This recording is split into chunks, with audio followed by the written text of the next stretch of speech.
So you young Berg, right? When? At that moment or right now? What's the transition? Iceberg. No, hold on. So wait. Parents millionaires. And how did you make the decision to go sell drugs? Man, I was bad, bro. Like, I was getting kicked out of school. Like, I was rebellious. Like, the hip-hop shit, like, you gotta think this is DMX. This is early Jay-Z. This shit had a hold on me. This is the Locks. This Rough Riders. Right. Like, this shit, like, it just entered my spirit. Like, and I never loved school, you know what I'm saying? Like, I dropped out of school in 9th grade. Like, for real. Like, I don't got no GED. I don't got none of that shit or whatever. Like, I just love music. Like, I just dialed into music immediately. And from, like, 12 to now, my music has been my entire life. Wow. You made that decision early. Yeah. And it paid off. Hell yeah. Was Shawnee the one bringing you around? Did she like, I hear the street life, but where did the intro to... See, hold on. I want to go a little bit deeper into the street life. Okay. Of course you do. Your first time selling crack. Right. How did it happen? I used to be on 70th and Winchester. Shout out to Blue. Shout out to everybody that was in that section or whatever. And shit, like, I just I'm just following what my niggas is doing. You know what I'm saying? Like, niggas is getting money. Shout out to ELO. Like, I was actually staying in a house with my niggas or whatever. Like, I ran away. Like, my parents never wanted me to do music. Like, you gotta think, like, for them to be so up and so high up, they never wanted me to do music. They never, like, they wanted me to be in school. They wanted me to be straight narrow. You know what I'm saying? But I was like, man, fuck that shit. And we were living in the suburbs, so I just transitioned and moved and ran away from home and went to the inner city. Did your homies know that your parents was millionaires? Yeah, everybody knew. Who gave you the pack? I bought it on my own because my parents were millionaires. They never tried to kidnap you and hold you for ransom. But my question is, how did you get to the hood? Like, y'all talking about the crack. Okay, so look. How'd you get, you out there with the nigga, how'd you get there? This what you gotta understand, and I'm sure that everybody, like, my parents ain't no square SpongeBob niggas, you know what I'm saying? They just made a better way for me, you know what I'm saying, in my early life, and they from the hood. Like, my parents is from the hood, but it just so happened my dad became the director of child public schools, you know what I'm saying, in Chicago. He owned hella real estate. He put my mom on. My mom became like a mogul with like child care centers and stuff like that or whatever. So they from the hood, but by the time that I was born, they was already up. You know what I'm saying? So like they made it through. It was really the American dream. You know what I'm saying? I just landed, you know what I'm saying, into this shit. Wow.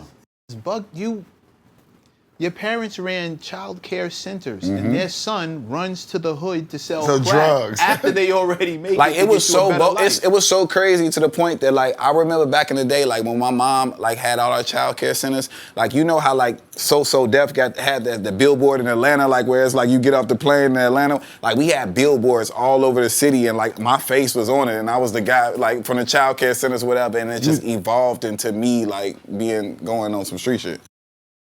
Well, that goes to show, like, you know, as much as parents would like to have a control on what their kids do, bruh, they're going to make their own decisions. And you made your own decision. And you want to know what's so fucked up? Now that I'm, like, this conversation really done inspired it, and, like, maybe say it like, man, like, that's why I don't really judge the kids right now, you know what I'm saying, with this drilling shit and all the other shit. Like, music made me want to go sell crack, nigga, and sell drugs because I was so influenced by the music, and it was nothing but, you know what I'm saying, that era, you know what I'm saying, that golden era, that late 90s, early 2000s era, you know what I'm saying, the music that I grew up on. It was like, yo, if you wasn't selling crack, you wasn't on shit.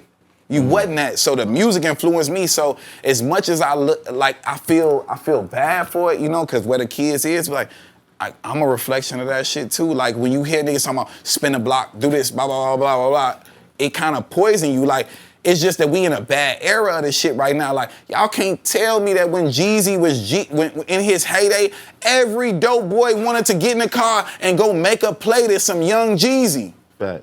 Even if it was a dime bag, nigga, to a fucking brick, nigga, you felt like you was moving like that. True story. The night that I listened to Thug Motivation 101, I woke up in a crack spot. How'd you end up in a crack spot? Oh. Wow. You remember that? Oh, shit. He's looking away. Crazy. How'd you end up in a crack spot, though? Bruh, it just, it was just the course of the night. The same way he ended up with cracks in his mouth. And then I ended up in the crack. But I mean, not to say I wasn't like music is influential. Yeah. But my niggas just, you know what I mean? Like 50 Cent was my theme music to a lot of bullshit that I was doing. True. You know what I mean? And niggas be twirling. Did your parents not say forgive you, but like as you attain all this success, what was their energy? Did they feel like, damn, even though you're successful, you kind of like really fucked us up? We should have trusted. I wasn't successful yet. So when I meet DMX or whatever, this what happens. I get to deal with DMX. So this or whatever, I'm telling the craziest story since we here and like I'm gonna give y'all the whole truth. So I was signed to the niggas, right? That was in Chicago, LEP. And it was a nigga that was like the main nigga, the CEO of this shit on some Suge Knight shit or whatever, but he had the bag so fucking man, I ain't gonna lie, like we had offers from everybody. Like I had an offer from Rockefeller, I had an offer from DMX, I had an offer from Tommy Boy. This when Tommy Boy still existed. I ain't gonna lie, like when Tommy Boy and Tom Silverman and all them was in there, like we acted like I wasn't an artist and because it was a conglomerate of us and everybody went performed and like when my song came on last, I got on my back and slid under the white lady chair and all the other shit and came up from under her chair rapping or whatever. Like they offered us the big bag. So but it was through that company.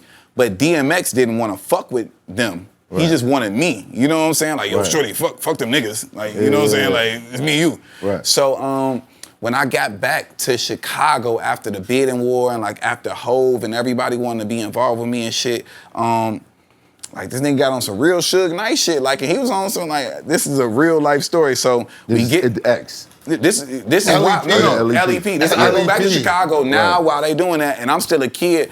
So like the CEO of the company, we in the studio. He go in the studio and he get in the booth like, "Shorty, your mama a bitch," and fucking da da da da da, and bust nuts in her face and this, that, and the third, and blah blah. And I'm like, yo, this shit mad weird.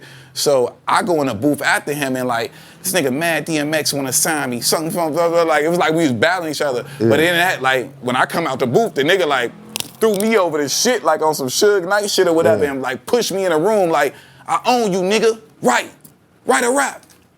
And I'm like, what?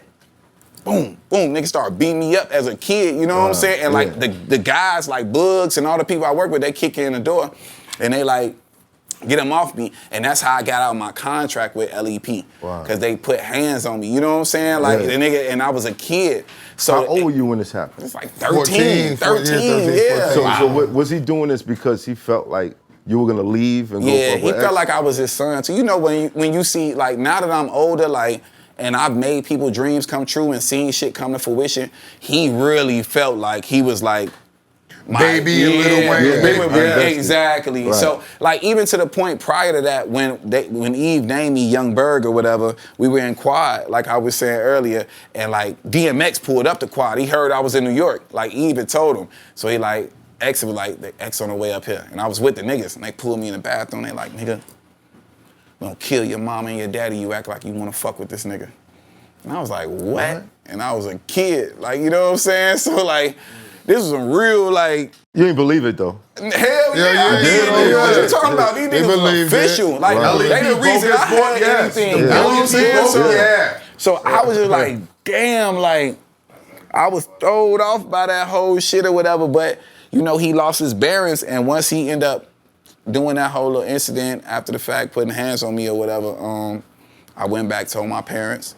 And then I went and signed my first record deal with DMX. I signed a Bloodline. They gave me like $500,000, like damn near $100,000 in my pocket. X, I knew about the bullshit that happened with the guys, so X moved me to Edgewater, New Jersey, and I lived out there, whatever. And the nigga So what happened when you told your parents? I told my dad. I was really like at that point, like my parents had divorced. So my dad became like my best friend and like my manager. You know what I'm saying? Like somebody, my business man, whatever, just in my corner type shit. Right. And my dad was like, he's just a real nigga. Like, oh, you got some money coming in from this shit? Like, even though your mama don't want you to do it, fuck it. I'm gonna let you go do this shit. You know what I'm saying? No, so, when you told your dad what happened between... Oh no, it was up. It was smoke. You know what I'm saying? Yeah. Like my brother burnt down their buildings. They tried to kill my brother behind this shit. Like this is a real like movie story. You know what I'm saying? Like all this shit went bad behind this shit. Wow. So What network is trying to get your life story? Hulu or man, Netflix? nah, it's 'Cause this shit a few. ill. Shout out my dog Colton. It's a few in the air. You know what I'm saying? Like this whole story is finna go crazy. But yeah, so that happened. And then shit, like I said, I ended up moving to Edgewater, New Jersey, and DMX gave me a dog, and that was it. It's Hoffa, trapper turn smack rapper. Only smack rapper that you know is smack rappers. Got bars I can hang with the backpackers. Trap star, I don't hang with the backpackers. I'm in the hood with the work you heard. Making fiends leave earth you heard. Got your baby mama thirst you heard. Feel the flow, nigga, throw it in reverse. This the wave you need to surf you heard.